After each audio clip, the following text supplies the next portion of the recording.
Welcome to the Dental Business Guide podcast. From money to marketing to management, this podcast will help you run a better dental business. Hello there, this is Smita Mehra. Last time we spoke about the internet and social media and how effective that is these days. But I suppose you want to sort of spread your risk, and depending on where your practice is and what kind of practice it is, you might want to look at other forms of marketing which may or may not be relevant to you.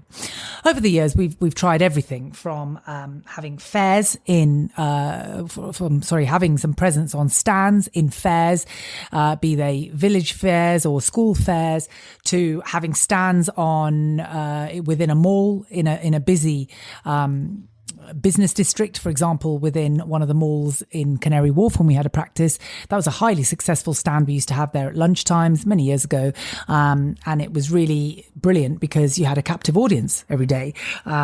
And so, they were very, very good. We've also sponsored balls for local schools.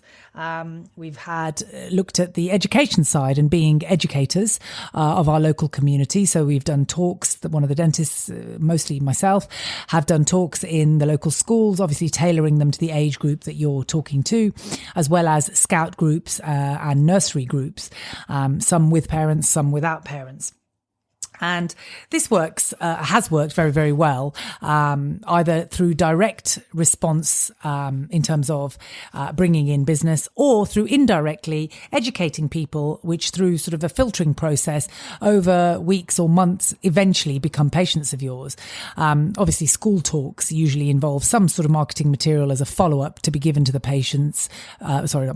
parents of the children that you've spoken to. It might just be a little simple letter, or it might just be some sort of marketing material or a leaflet put in there in their school bags to be given to them. And it has been quite effective because we've had parents coming in a few months later saying, oh yes, one of your dentists came to my son's school a few months ago, and I thought, let me try you out, as he's now got a problem. So things like that, where you're sort of sending subliminal messages through this marketing material or through your own presence, has also worked quite well. But that really is looking at the bigger picture and not sort of direct response marketing, which I suppose internet marketing or pay-per-click is.